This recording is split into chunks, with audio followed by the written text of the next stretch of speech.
Hello, everyone. Welcome back to another episode. Today, I'm here with Los Angeles Angels pitcher Janson Junk. How you doing, Janson? Good. Thanks for having me on. Um, I'll get right into it. You played 3 years for Seattle College. Can you tell me a little bit about your experience there? Did you enjoy the program there? Was that not a local experience for you? Yeah, so I grew up in a little south of Seattle, Federal Way. Went to high school at Decatur, and just playing baseball. Just for fun. Having the experience being on the team and stuff, and then in high school, I started to get a little bit better. Started going to like more lessons, getting involved with driveline, and I really saw there was opportunity for me to play beyond high school, just for my abilities wise. I knew I had what it took to play college ball, but being a smaller school, we didn't have like the recognition. A lot bigger schools down like Texas, Florida, California had. So I didn't get as many eyes on me. And Elliot Kribbe, which was our pitching coach and recruiting coordinator at the time, came to see one of my best friends throw, and offer him a scholarship. And during the same visit, he saw me pitch. And that's how we started the relationship. And from there on, I thought that CLU, academically, from a baseball program standpoint, offered the best value and opportunity for me at that time. So, I mean, I enjoyed it. I really liked all the guys that were there with me. Tarek Skubal, he's on the Tigers now. So it's like we had a really good draft class. I think we had like our recruiting class, I would say. We had like 6 guys or so just in my recruiting class, go play professionally. So, it was a good experience, for 3 years. Awesome. We'll fast forward a little now. You After 3 years, you're blessed enough to get drafted in the 2017 draft by the New York Yankees. Were you with your team? Were you just with your family? How'd that day go about? And what were your emotions like? Yeah, I was with my family. I think I was going to the store. I remember I was driving when the area scout called me, and offered, to draft me. And I couldn't say no. At the time, it was like New York Yankees. Like, okay, like just from the history and everything. I was excited. I was, I just wanted an opportunity. I knew, if I had an extra, like a chance to go play professionally, that, I could make the most of it. It was a third day draft pick. At that time, it's like, okay, I thought I was going to go a little bit higher, but it is what it is. And, at that point, it's just like, okay, well, let me get in there and show, prove these people wrong that, could have been, whatever, top, whatever. But, I just want to show them that I belong in professional baseball. And you went out there and you shoved and you ended up getting what you deserved. But before we get to that, being signed by the Yankees, like, what was that whole experience like? Did you get to meet any of the upper management? Did you get a trip to Yankee Stadium and all? Did you go to any, what were the facilities like on your first few weeks there and everything? Yeah, I didn't get to go to New York, unfortunately. I didn't get the high treatment, but I went down there for rookie ball, and it was amazing. The facilities were great. It was a big culture shock, coming from college and then going, playing with people from all around the world. Yeah. So it was just it was more like, you're playing in college. It's like that team. You can have a great chemistry. You can, have good like relationships with everybody. And then you go play pro ball, and it's much more broader. It's more of a business, obviously. And, that is just like a shock at first. But then, when you're on the playing field, it's all the same thing. But I really enjoyed my time those early years with the Yankees. It was something. I learned a lot about myself through that process. Working through the ranks and wanting more and seeing my friends and people getting released, getting called up, just seeing how the game worked and stuff, really, groomed me for where I am now. Like you're like, so your first few years playing pro ball, like what was your biggest adjustment? Because going from Seattle to like you said, broad spectrum of players, like what was your like hardest adjustment for you? I just say it's a mindset, during obviously there's physical attributes that are different and that that always plays a factor. Everybody's trying to get better, but I would say the biggest thing is it's such a long season. Having the mental capacity to have a short memory, learning from your mistakes and moving on, good or bad, just always moving on to the next opportunity and kind of like looking forward the next day, and taking it one day at a time, was pretty much like the biggest thing, because you're playing 160 plus games a year. In college, I think we play 60 maybe. Yeah. So yeah, it's a lot of work, but you learn a lot from it. Yeah.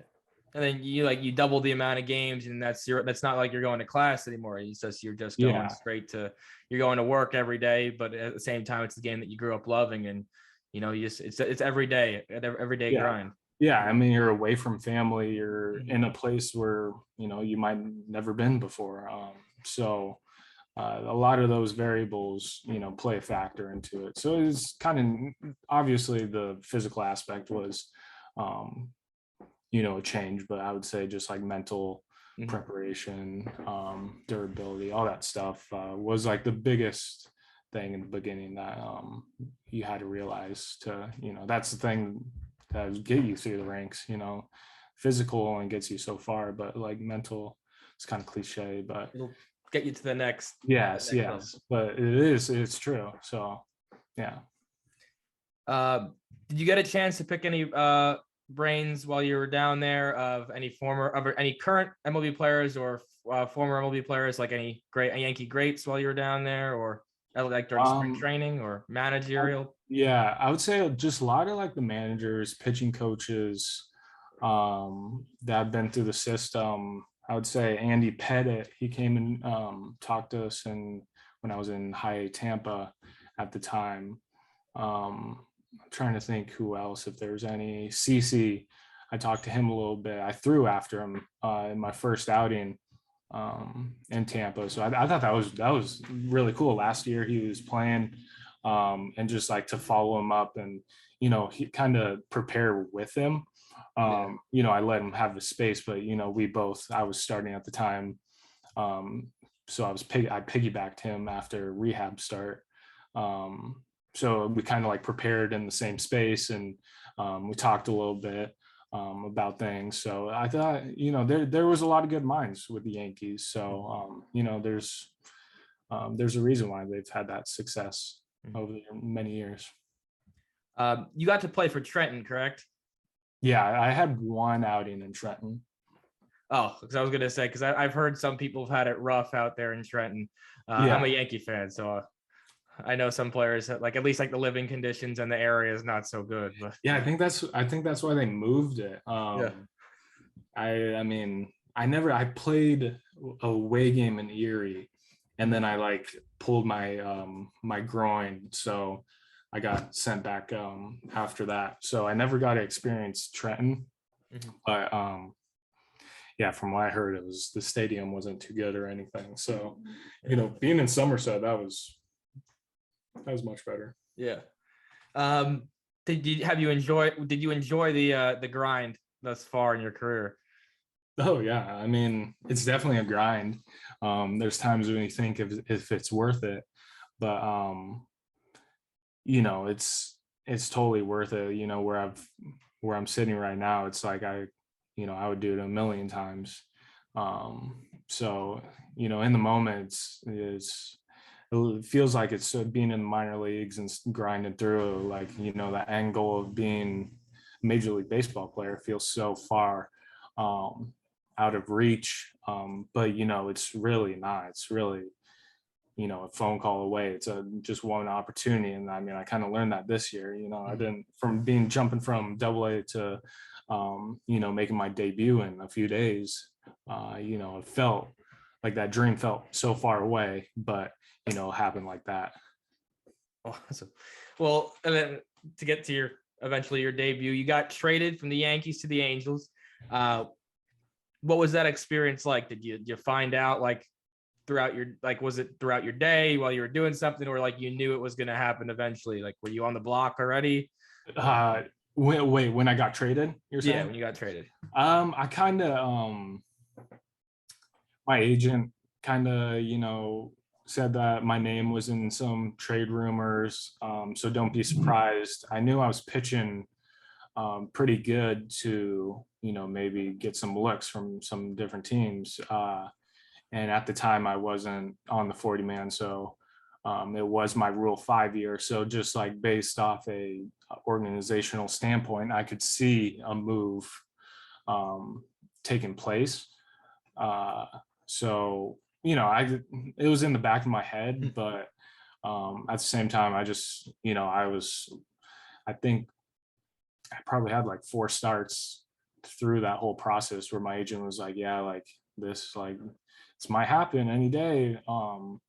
So when I got traded, it was definitely a surprise. I mean, even though I had thought about it, just like actually living it, it was definitely a shock in the moment. I was with people that have been through the whole system with, some of my best friends that was leaving, which that was probably the toughest part. Just, my teammates and some of the coaches I was with that really propelled my career, like Daniel Moskis. I mean, it was bittersweet, but, in the end, everybody was happy for me. So, I knew it was going to be a good opportunity. And it turned out very great for you. You made your debut in 2021 after pitching. You played for the Rocket City Trash Pandas, right? Yep. That's an awesome name. That's one of the top names, I gotta say. I know. I saw when I got traded, they called me and they were like, "Oh, you're gonna go down to Huntsville, Alabama, and play for the Trash Pandas."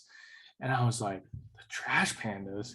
I was like, I feel like I've never heard of that name. And like going down there, it was like they had such great fans, great stadium, great little town, honestly. So I enjoyed my time there. Other than the heat, it was super hot, super humid in the South. So, I'm a West Coast boy, so I'm not used to that. Yeah. You pitched against Texas on September 5th. You got to start the game. What were your emotions like? Were you locked in? Like, what did it all hit you at once, or did it hit you after the fact, like after you came out of the ball game? I try to keep as calm and cool as I could throughout the whole process. It was probably, I was having family come down, friends and family come in like the previous days, and I was more nervous like during that time, like the 2 days leading up to my start, than anything. Like the morning of, I was just, nauseous, like could barely eat.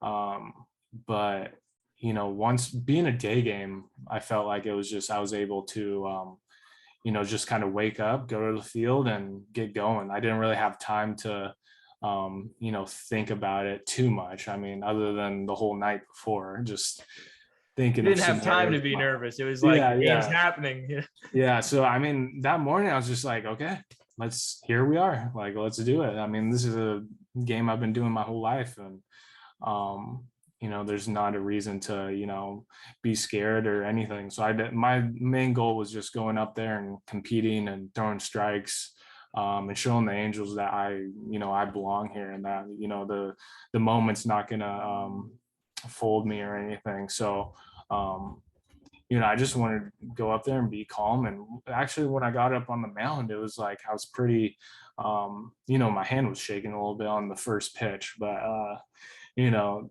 that's probably where it was like, okay, here we go. And then after that, um, luckily I threw a strike, and then I was like, oh, I was like, okay, now we go.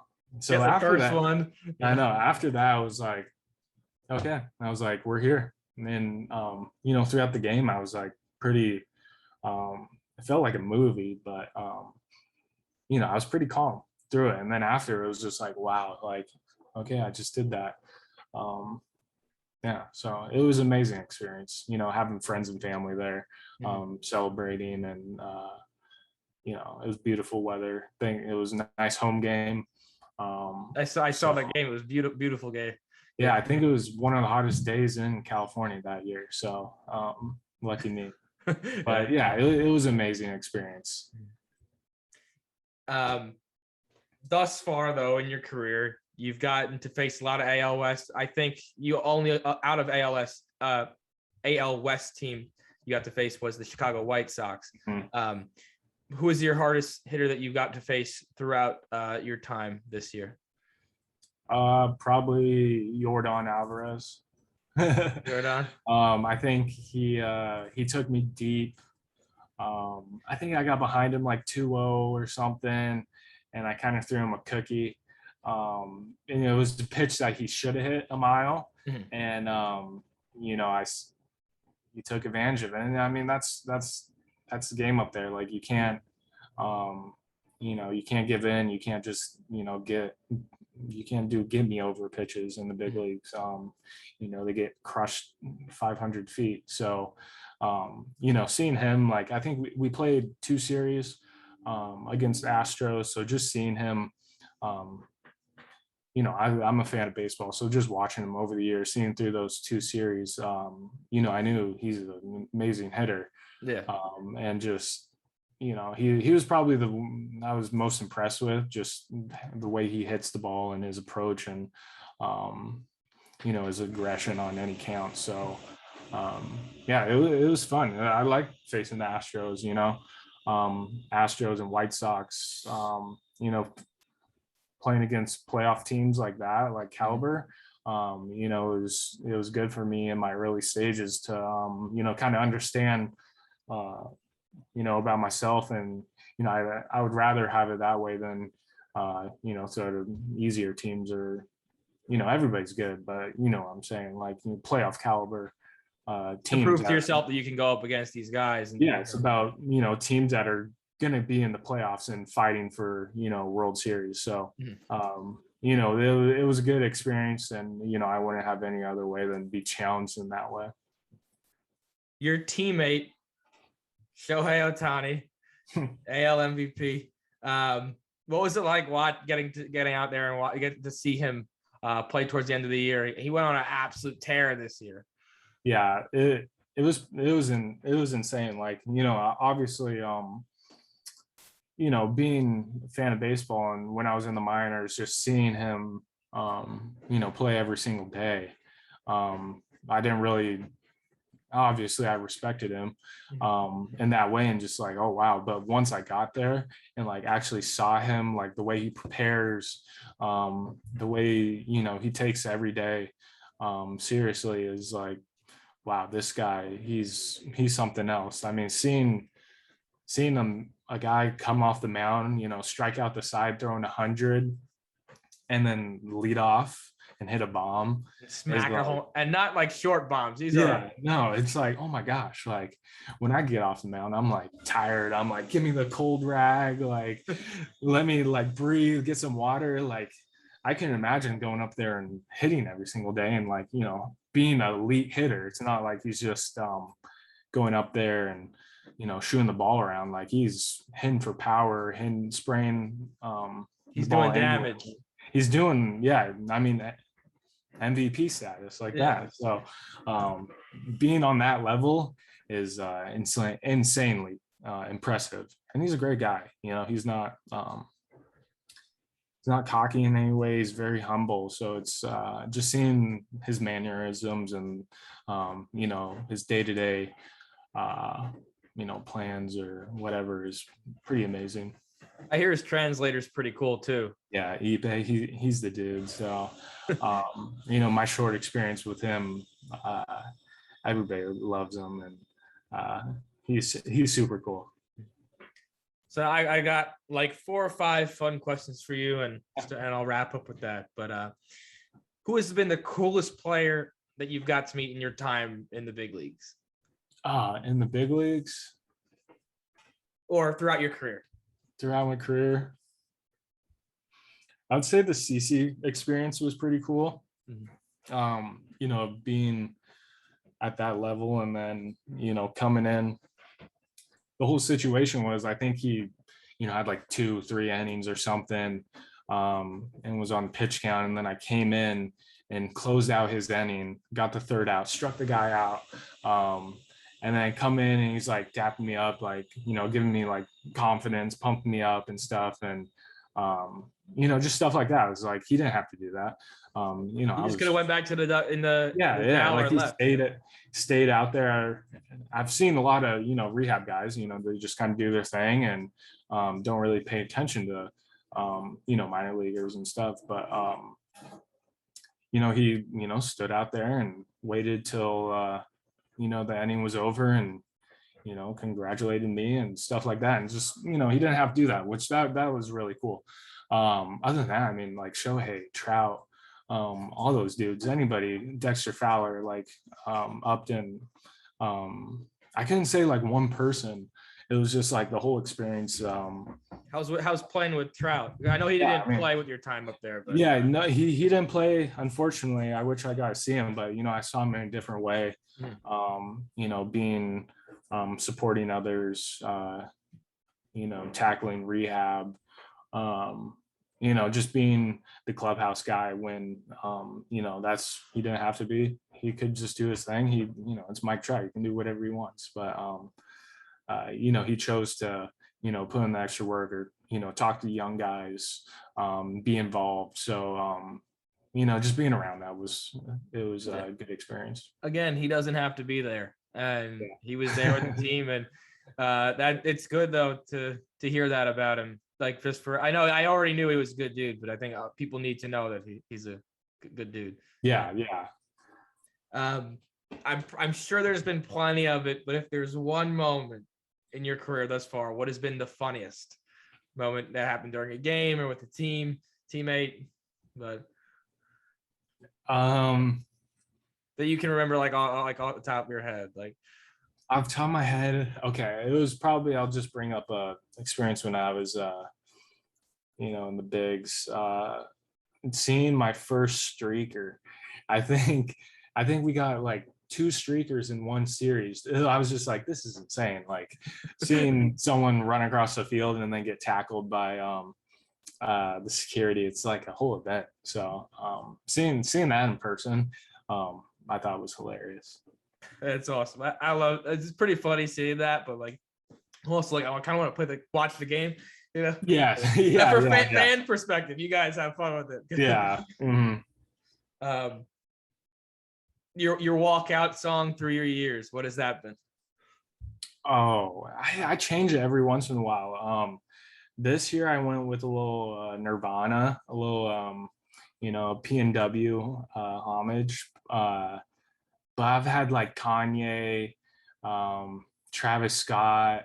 I do a little hip hop, and then I'll change it to rock every once in a while. Just depends how I'm feeling, I like something that, pumps you up, but doesn't, get you too energized, something that keeps you, good medium. Gets you level headed, maybe gets the crowd into it a little bit more. Yeah, get the crowd into it. Yeah, you always got to do a crowd pleaser. You can't just do some, random song that no one's going to know. So if you get the crowd involved, you win.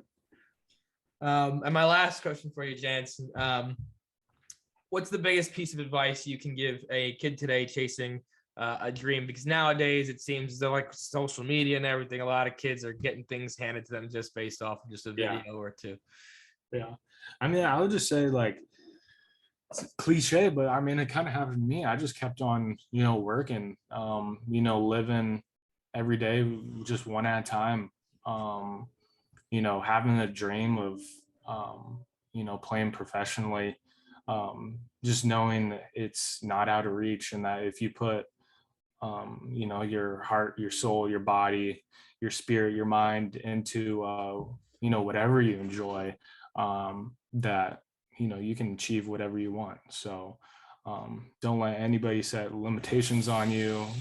Don't let anybody ever tell you no.